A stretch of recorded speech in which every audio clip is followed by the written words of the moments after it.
가지 말며 여기서 떠나지 말고 나의 소녀들과 함께 있으라.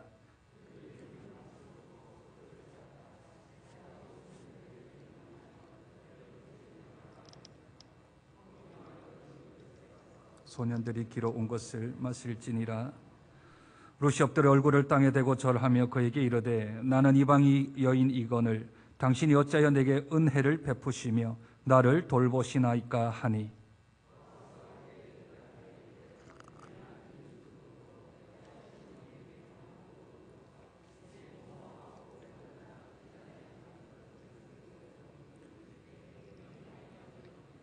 여호와께서 내가 행한 일에 보답하시기를 원하며 이스라엘 하나님 여호와께서 그의 날개 아래에 보호를 받으러 온 내게 온전한 상 주시기를 원하노라 하는지라.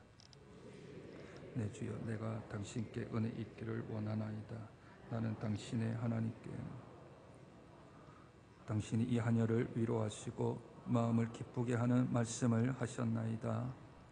식사할 때에 보아스가 룻에게 이르되 이리로 와서 떡을 먹으며 내 떡 조각을 초에 찍으라 하므로 룻이 곡식 베는 자 곁에 앉으니 그가 볶은 곡식을 주매 룻이 배불리 먹고 남았더라. 룻이 이삭을 주우러 일어날 때에 보아스가 자기 소년들에게 명령하여 이르되 그에게 곡식단 사이에서 줍게 하고 책망하지. 함께 읽습니다. 또 그를 위하여 곡식 다발에서 조금씩 뽑아 버려서 그에게 줍게 하고 꾸짖지 말라 하니라. 아멘.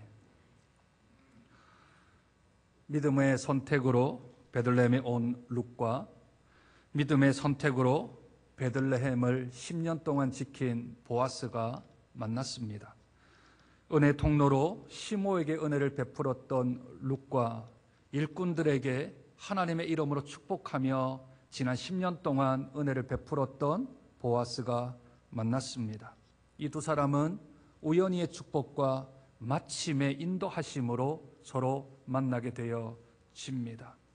하나님의 은혜 가운데서 믿음의 선택을 한 자, 그리고 은혜를 베푼 자를 하나님은 그대로 두지 아니하시며 축복된 만남, 은혜 만남을 통하여서 인생의 대변화, 인생의 대변혁을 이루게 하십니다. 오늘 읽었던 8절 이후에는 보아스와 룻의 대화가 등장을 합니다. 서로 주거니 받거니 대화를 하는데 이 8절부터 16절까지의 내용 중에 가장 핵심적인 구절을 뽑으라 한다면 중간에 있는 11절과 12절입니다. 먼저 11절을 한번 보시지. 보아스가 그에게 대답하여 이르되 내 남편이 죽은 후로 내가 시어머니에게 행한 모든 것과 내 부모와 곡을 떠나 전에 알지 못하던 백성에게로 온 일이 내게 분명히 알려졌느니라 말씀합니다. 보아스는 룻을 만나기 전에 벌써 자기의 친족이었던 나오미와 룻에 대한 소식을 들었나 봅니다. 은혜의 소문을 좀 들었나 봅니다. 그가 들었던 은혜의 소문은 두 가지이지요. 첫 번째는 룻의 남편이 죽은 후에 시모에게 행했던 일이 내가 들었다. 네가 은혜를 베푼 것, 네가 이곳까지 모시고 온 것, 그리고 네가 지금 이곳에 와서 밭에 나와 시모를 위하여서 그렇게 곡식 이삭을 줍고 있는 것, 그거 내가 이미 들었다. 두 번째는요, 믿음의 선택을 한 것에 대한 소문을 들었다라는 겁니다.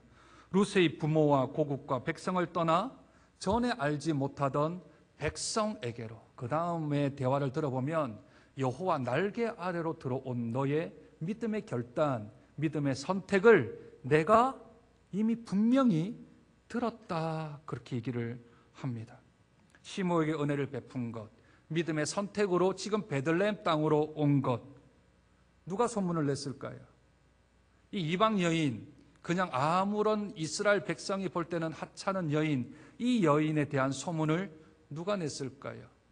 아마 안 좋은 소문도 있었을 거고 또 그에 대한 흉흉한 소문들도 있었을 것입니다. 그런데 보아스는 지금 룻에게 나쁜 소문은 다 제거하고 그가 행했던 믿음의 결단과 은혜의 삶, 은혜를 베풀었던 것에 대한 소식을 이미 다 들었다 합니다. 룻이 한마디도 보아스에게 한 적이 없지요.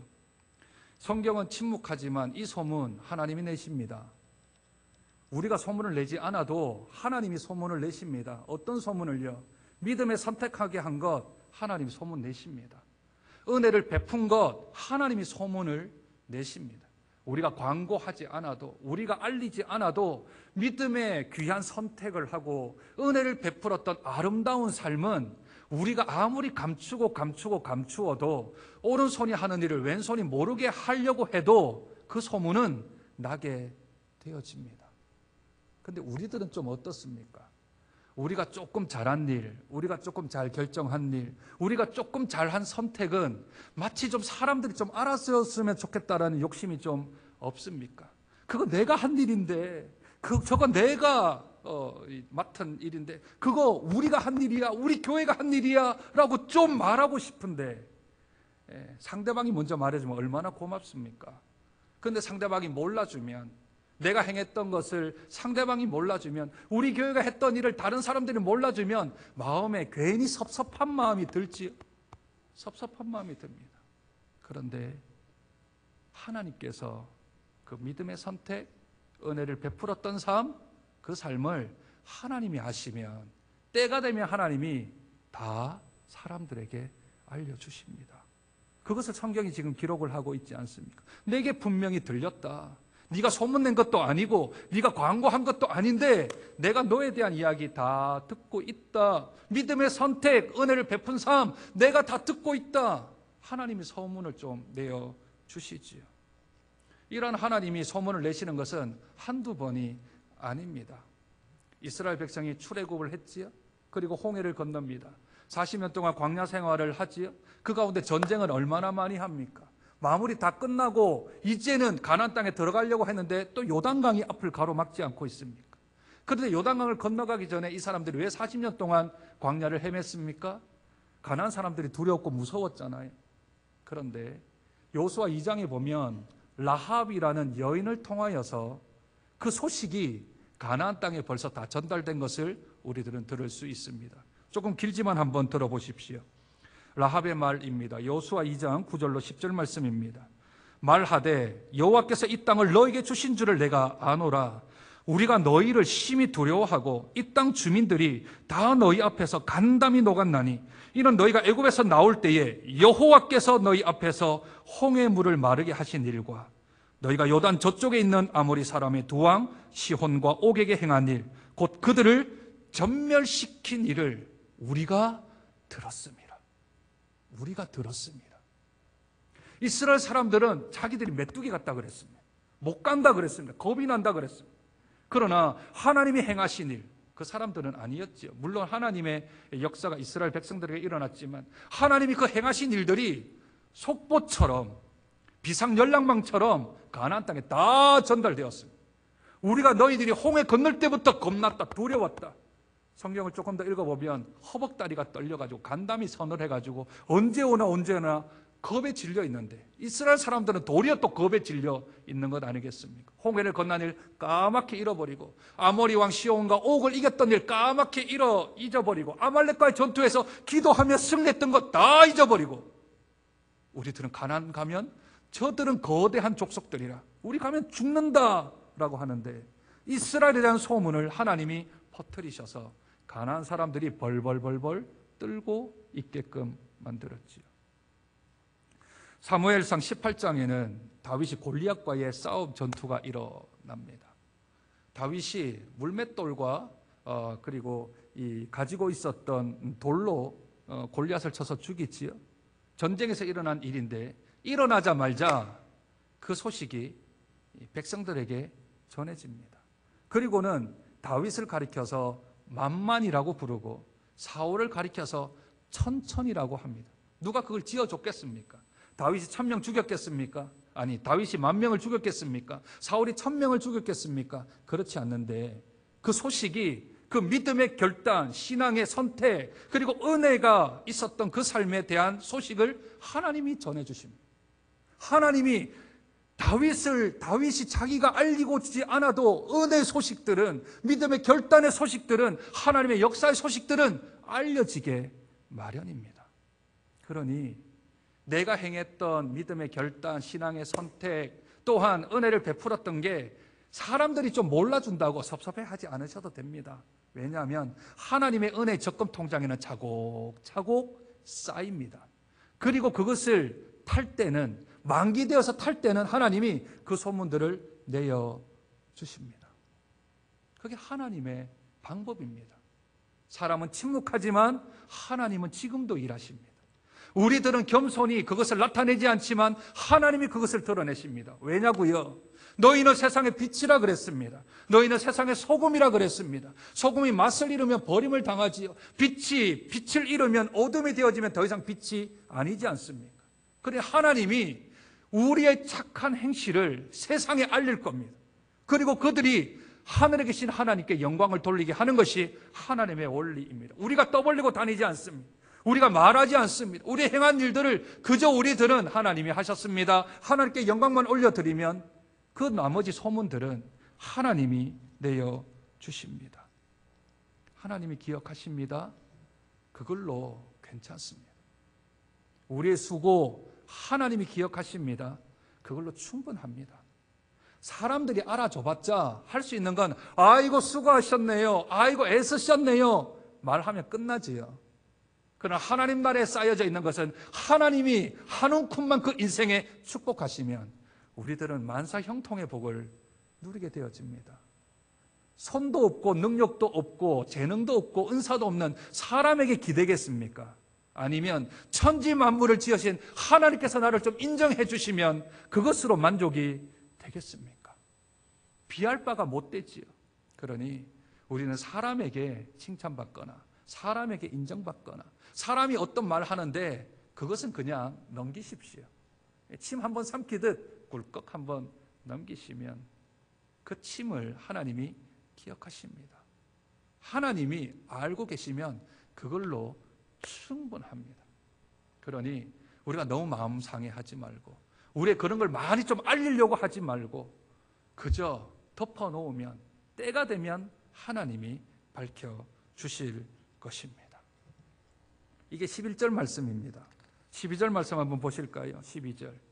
12절입니다. 여호와께서 내 행한 일에 보답하시기를 원하며 이스라엘의 하나님 여호와께서 그의 날개 아래에 보호를 받으러 온 내게 온전한 상 주시기를 원하노라 하는지라.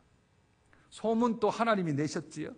그리고 보아스가 룻에게 두 가지의 축복을 합니다. 첫째, 네가 그렇게 행한 은혜의 일에 대하여서, 네가 은혜에 대한 일을 한 것에 대하여서 하나님이 너에게 보답을 좀 하시기를 원한다. 하나님이 보답을 하시기를 원한다. 두 번째, 네가 자라왔던 고국, 백성, 신들을 다 버리고 여호와 우리 하나님 그 날개 아래에 보호받으러 온 너에게 하나님의 보호하시는 그 인도하심, 하나님이 그 보호하시는 온전한 상이 룻에게 있기를 원한다 하고 지금 말하는 것은 지금 단어로 말하면 축복 기도를 하고 있는 겁니다. 하나님, 룻 참 귀한 여인이지요. 이 여인이 시므에게 한 일 하나님 갚아주십시오. 이 여인이 이방신 그모스, 암몬 이 신들 다 버려버리고 하나님 보호 아래, 하나님 날개 아래 온 이 믿음의 선택, 하나님 이 여인을 보호해 주십시오. 하나님을 선택하러 온 이 여인을 하나님이 보호해 주지 아니하시면 하나님의 이름이 망령되이 일컬어집니다. 그래, 하나님 보호해 주십시오. 두 가지지요. 보답해 주십시오. 보호해 주십시오. 그렇게 보아스가 축복을 빌며 룻을 위하여서 하나님 앞에 기도합니다. 그런데요, 보아스가 기도하고 마는 게 아니고요, 기도만 하는 게 아니고요, 기도도 해요. 기도도 한다고요. 기도만 하는 게 아니고요, 기도도 한다고요. 이 사람은 벌써 이 축복 기도를 하고 있고 룻에 대한 소문을 들었을 때부터 벌써 이 기도는 시작된 거죠. 하나님이 이 만남의 축복을 허락하실 줄은 보아스는 잘 몰랐겠지만 그 여인을 위하여서, 룻을 위하여서, 또 나오미를 위해서 기도를 하고 있었는데, 그 여인이 우연히 자기 밭에 왔고, 그 여인이 왔을 때 마침 자기가 왔다 보니 만남이 있었지 않습니까? 그러니 계속해서 기도를 해왔을 겁니다. 하나님, 룻이라는 모압 여인, 내가 보지는 못했지만 젊은 여인인데 지금 재산권이 없고 경제권이 없는데 하나님 보답해 주십시오. 하나님 보호해 주십시오. 하고 기도를 하다가 그 사람을 만나게 된 거죠. 만나서 그가 했던 일이 오늘 읽었던 8절입니다. 그러니 지금 룻에게 축복 기도에 대한 내용을 하기 전에 벌써 8절부터 시작해서 그는 기도한 대로 살고요, 산 대로 기도하고 있는 겁니다. 기도와 삶이 분리되지 아니하고 그가 기도한 대로 살고 살아가는 대로 기도하는 보아스의 모습을 보게 되지요. 8절 한번 볼까요? 보아스가 룻에게 이르되 내 딸아 들어라 합니다. 내 딸아 들어라. 언제 봤다고 딸이에요? 언제 봤다고? 언제 봤다고 딸이에요? 처음 봤잖아요 지금. 근데 내 딸아 하는 거죠. 오늘 새로운 성도 왔는데 안 왔고요.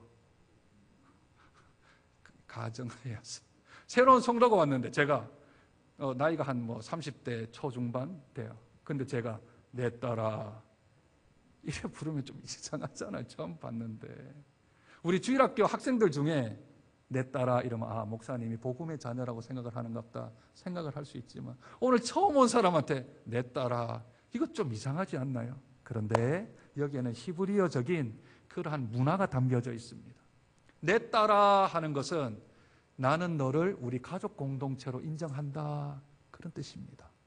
내 딸이라고 부르는 건 물론 엘리멜렉의 친족이죠. 그러니까 족보를 따져보면 친척은 맞습니다. 친척인데 자기가 기업 물을 자의 책임이 있으므로 나는 너를 우리 가정에, 너는 우리 가족 공동체에 들어오는 것을 허한다라는 뜻으로 내 딸아 부르는 겁니다. 내 딸아 부르는 것 기억나는 거 있으신가요? 신약성경에 예수님이 누구를 내 딸아 부르죠? 혈루병 걸린 여인. 혈루병에 걸린 여인에게 예수님께서 내 딸아 부릅니다. 너의 믿음이 너를 구원하였으니 이제 평안히 갈지어라 할 때 내 딸아 그랬지요. 왜 내 딸아라고 불렀습니까? 이제 이 딸은 예수님의 옷깃만 스쳐도 내 병이 나을 거라는 믿음이 있었던 여인입니다.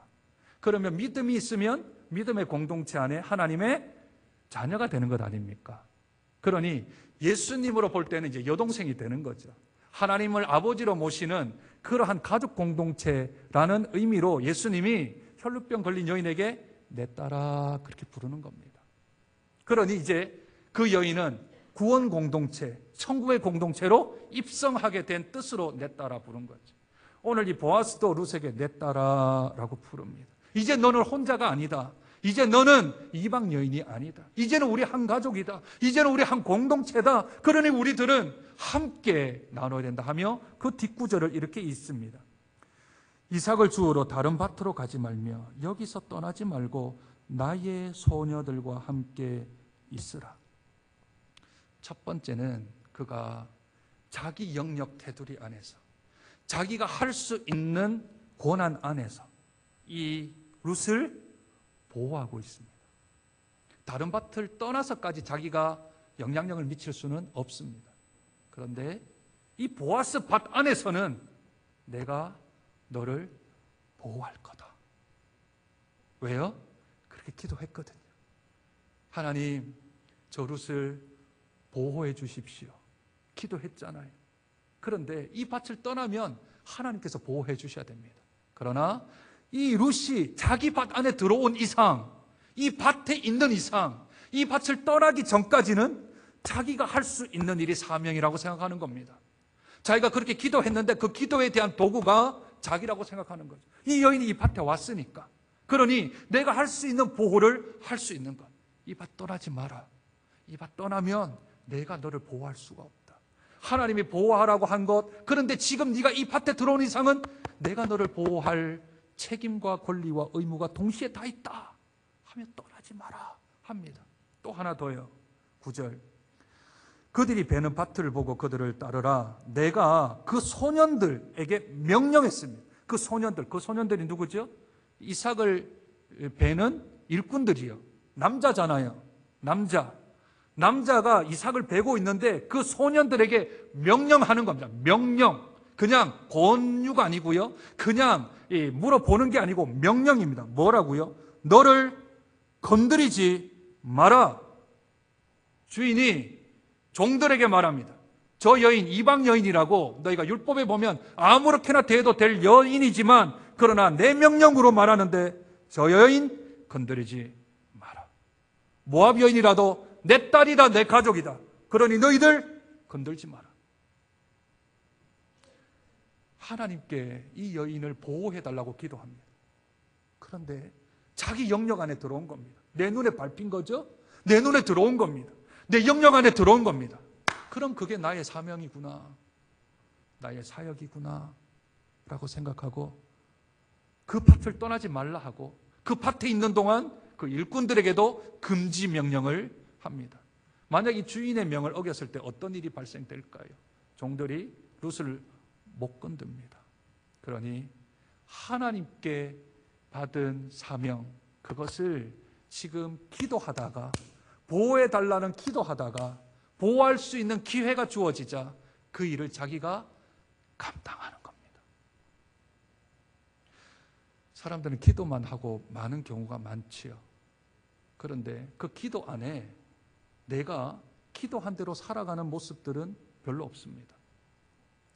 내가 기도를 많이 했는데 하나님께만 짐이 왕창 가고 나는 홀가분한 기도는 반쪽짜리 기도입니다.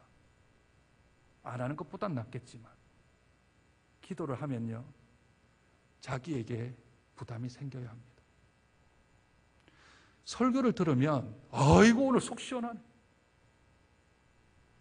그 반틈입니다. 정말 설교를 바르게 들으면 하나님 말씀을 들으면 내 마음에 찔림이 있어야 됩니다. 내가 베풀지 못했다. 내가 용서하지 못했다. 내가 그렇게 기도하지 못했다. 기도한 대로 살지 못했던 내 자아가, 내 자신이, 내 삶이 찔림이 받아야 합니다. 그리고 내 고쳐야 되겠네. 내 바꿔야 되겠네. 그게 설교가 하나님 말씀이 임할 때 생기는 우리의 태도이지요. 물론 전하는 자를 포함해서요. 그런데 사람들은 기도만 합니다. 기도만 해요. 기도하고 행동하지는 않습니다. 실천하지는 않습니다. 기도는 하는데 기도한 대로 살지는 않습니다. 아버지여, 이 잔을 내게서 옮기옵소서. 이 잔을 내게서 옮겨 주옵소서. 하도가 기도가 끝나면 얼마나 마음 편하겠습니까? 그런데 이 잔을 내게서 옮기지 마시고 다만 아버지의 뜻대로 하옵소서. 그렇게 일어서는 발걸음은 무거울까요? 가벼울까요? 정말 참된 기도를 할 때 하나님 뜻대로 하겠습니다. 하나님 말씀대로 하겠습니다라고 하고 일어나는 기도의 발걸음은 무거울까요? 가벼울까요? 무겁습니다. 왜 하나님만 다 짐을 지셔야 되죠? 왜 하나님만 다 일을 하셔야 되죠? 하나님은 네가 좀 했으면 좋겠는데, 네가 그 일을 좀 감당했으면 좋겠는데, 네 영역 안에서, 네 능력 안에서, 네가 할 수 있는 한도 내에서, 그게 막 너무 오버돼 버리면 안 되지만 네가 할 수 있는 한도 내에서 네가 보호 좀 해주면 안 되겠냐? 그런 하나님의 마음이 있습니다. 그러니 기도하고 나면 부담이 되어야 합니다. 예배 드리고 나면 홀가분하지 아니하고 내 마음에 부담이 좀 있어야 합니다. 두 번째 그의 축복 기도는 보호에서 이제는 이 보상, 하나님께서 보답이라는 단어를 쓰죠. 보답. 이제 좀 보답을 좀 하나님 해주십시오. 저가 은혜를 베풀었지 않습니까? 은혜를 베풀어서는 이제 좀 하나님이 좀 보답을 좀 해 주십시오. 이 또한 보아스는 자기가 할 수 있는 영역 안에서 합니다. 재밌기도 하고요. 조금 우습기도 하고요. 일꾼들이 생각할 때 이건 무슨 시츄에이션이지? 이렇게 얘기할 수도 있습니다. 보아스가 하나님 앞에 하나님 보답해 주십시오라고 하고 자기가 할 수 있는 영역, 자기가 할 수 있는 데에서 최대한 극대치를 한번 보시지요. 그가 보답하는 것은 14절과 15절, 16절에 걸쳐서 합니다. 14절 한번 보실까요? 식사할 때에 보아스가 룻에게 이르되 이리로 와서 떡을 먹으며 내 떡 조각을 초는 드레싱 소스입니다. 소스에 찍어서 찍으라 하므로 룻이 곡식 빼는 자 곁에 앉아서 먹으니 그가 볶은 곡식을 주매 룻이 배불리 먹고 남았더라 합니다. 첫 번째 보답은 떡을 공급해 주고요. 그리고 소스에 찍게 먹게 하고 볶은 곡식을 배불리 먹을 수 있도록, 얼마나 허기가 적겠습니까? 배불리 먹을 수 있도록 하나님이 하셔야 될 보답을 내가 할 수 있는 선에서 먼저 룻을 먹입니다. 먹이되 자기가 할 수 있는 양만큼 충분히 여인 하나 배부르게 할 정도는 먹이죠. 하나님, 저 사람 배부르게 해주십시오 기도하는 게 아니고 라면이라도 하나 사주는, 칼국수라도 한 그릇 사주는 그 마음이 여기에 있는 거죠. 둘째는 15절입니다. 룻이 이삭을 주우러 일어날 때에 보아스가 자기 소년들 일꾼들에게 또 명령하여 이르되 그에게 곡식단 사이에서 죽게 하고, 곡식단 사이에서 죽게 하고. 이게 뭡니까? 원래 규정상으로는 곡식단 사이에서 죽는 것은 안 됩니다. 율법상. 죽을 수 있는 것은 어디냐면 곡식단이 아니라 이 이삭 사이에서, 이삭이 펴어져 있는 아직 베지 않는 곳에서 떨고 남아 떨어진 것들만, 땅에 있는 것들만 주어야 합니다. 그런데 그것을 다 베고 나면 한쪽에 곡식단들을 쌓아 놓잖아요. 쌓아 놓는 데는 서로 부딪히기 때문에 곡식이 더 많이 떨어지지요. 그 고랑과 이랑 사이에 떨어지는 양보다는 곡식단 사이에 떨어지는 양이 훨씬 많지 않겠습니까? 다른 여인들, 과부나 고아나 객은 그 이랑 사이에, 고랑 사이에 떨어져 있는 것만 죽게 되어집니다. 그런데 이 여인을 하나님께서 보답하시기를 원한다는데 얘는 고랑과 이랑 사이에 죽게 하지 말고 어디 가서 죽으라고요? 곡식단 사이에 들어가서 떨어져 있는 것, 위에 있는 것은 주인 거니까 죽으면 안 되고요. 밑에 떨어져 있는 걸 주는데 수북해 아마 죽을 겁니다. 그런데 그 뒤에 16절은 조금 더 웃깁니다. 또 그를 위하여 곡식 다발에서 조금씩 뽑아버려서 그에게 줍게 하고 꿀입지 마라. 뭐 이런 거죠. 딴 데 보면 이렇게 쭉쭉 빼주는 거죠. 뭐 이렇게. 이게, 왜 이렇게 철철 흐르지 이게? 이거. 이제 곡식단에 있는 이삭을 막, 소녀들이 막 훑은 겁니다. 밑에 많이 떨어지도록. 예, 이걸 실제로 보면 조금 웃긴데, 성경이니까 우리가 안 웃죠. 그죠? 자기가 할 수 있는 양. 왜냐하면 법으로는 위에 있는 걸 뜯으면 도둑질이고요. 밑에 떨어져 있는 것을 줍는 것은 합법입니다. 그게 합법적으로 하려니까, 그리고 다른 소녀들이 또 줍는 소녀들이 있잖아요. 그러니까 이게 여러 가지를 생각을 하는 거죠. 그랬다가 쓱쓱 이렇게 빼주는 거죠, 많이. 얼마나 주순지 아십니까? 오늘 읽진 않았지만 17절에 보면 보리가 한 에바쯤 된다 그럽니다. 한 에바. 한 에바는 우리가 잘 모르죠. 예, 리터로 22리터 정도 되어집니다. 1.5리터 PT병 15병. 잘 안 오죠? 예, 킬로그램으로 따지면 16.5kg요. 16.5kg요. 놀라지도 않아요. 죽었는데. 이삭을 줍는데 16.5kg요. 10kg 포대 들고 여러분들 장 볼 수 있습니까? 못 보죠? 근데 10kg 플러스 5kg짜리에다가 1.5kg짜리를 넣어서 그만큼을 진 거죠. 그만큼을 주었다고요. 보통 줍는 양이 5kg에서 6kg 정도 줍는데 룻이 하루 주운 양이 16.5kg를 주운 겁니다. 어떻게 들고 가나요? 어떻게 들고 가는 건 걱정 없습니다. 그 다음 구절 보면 룻이 씩씩하게 메고 잘 갔답니다. 아마 옛날에 현숙한 여인은 잘 아시죠? 아이 순풍순풍 잘 낳고, 어깨가 딱 벌어지고, 근육이 있고, 일 잘하는 그런 맏며느리감, 그런 룻이요. 16.5kg 그냥 들고 한 3km 걸어가서, 다음 주에 얘기하겠지만 밤새도록 시모에게 이야기할 수 있는 체력, 이 현숙한 여인입니다. 룻이 하나님께서 이 여인에게 보답해 주기를 원한다라고 기도도 하고 내가 할 수 있는 영역 안에서 최선을 다해서 그를 돕습니다. 하나님, 이 여인에게 보답해 주십시오. 믿음의 선택을 한 것 귀하지 않습니까? 하나님 보답해 주십시오. 그런데 하나님, 저 여인이 저희 밭에 왔네요. 제 밭에 왔네요. 그러니 제가 이 밭에서만큼은 할 수 있는 최대한의 양으로 보답을 하겠습니다. 그러나 이 밭을 떠나면 하나님이 보답해 주십시오. 제가 할 수 있는 것은 여기까지입니다 하고 최선을 다합니다. 내 눈에 밟히는 게 사명입니다. 내 눈에 보이는 게 사역입니다. 딴 사람들은 잘 안 보이는데 내 눈에만 보이는 게 있어요.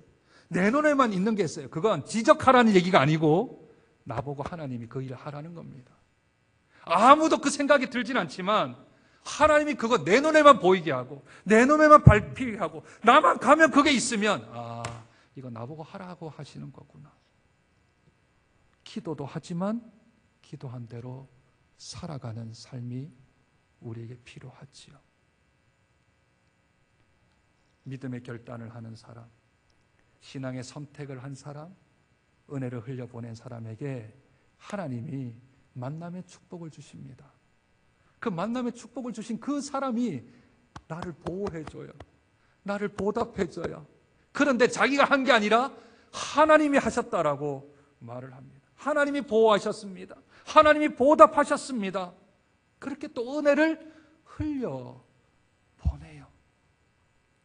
사사기의 주제가 자기에게 왕이 없어가지고 자기에게 하나님이 없어가지고 자기 소견에 옳은 대로 살아가는 삶 가운데 아름다운 신앙의 이야기가 이 안에 담겨져 있습니다. 자기 것을 내어 다른 사람을 위하여서 흘려보내는 삶이요. 은혜를 흘려보내는 삶이요. 내가 받은 은혜 감사하고 고마워서 다른 이에게 베풀어주는 삶이요.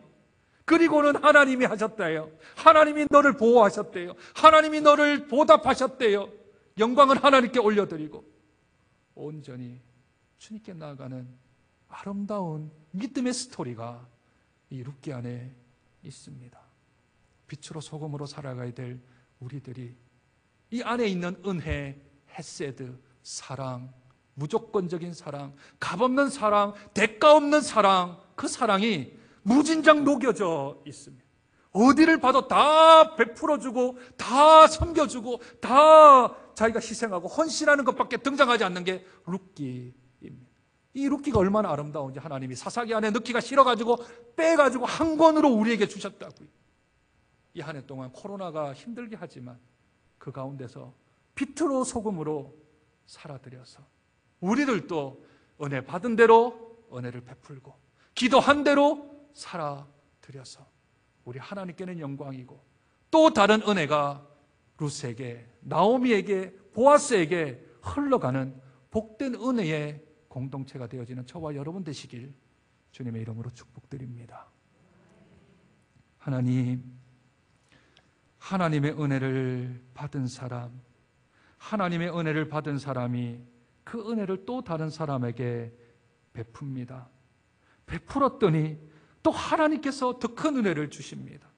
또 그 더 큰 은혜를 받은 사람이 또 은혜를 흘려보냈더니 더욱더 크신 하나님의 은혜를 베풀어 주십니다. 내가 진실로 너에게 이르노니 너희가 여기 내 형제 중에 지극히 작은 자 하나에게 한 것이 곧 내게 한 것이라 말씀하신 주님, 저희들이 이름도 없이 빛도 없이 은혜를 흘려보내는 자들 되게 도와주시고 우리 하나님 마음 기쁘시게 드리고 하나님 마음 시원케 드리는 복된 주의 자녀를 되게 도와 주옵소서. 세상은 자기 소견에 옳은 대로 합니다. 하나님의 원리대로 살아가지는 않습니다. 그것을 책망하거나 탓하지 아니하고 우리부터 은혜를 흘려보내는 데 익숙하여서 사랑을 나누어 주는 데 익숙하여서 우리 하나님의 참된 자녀답게 살아가는 저희 한 사람 한 사람 우리 사랑하는 장정교회 될 수 있도록 축복하여 주옵소서. 존귀하신 예수님 이름으로 기도드립니다. 아멘.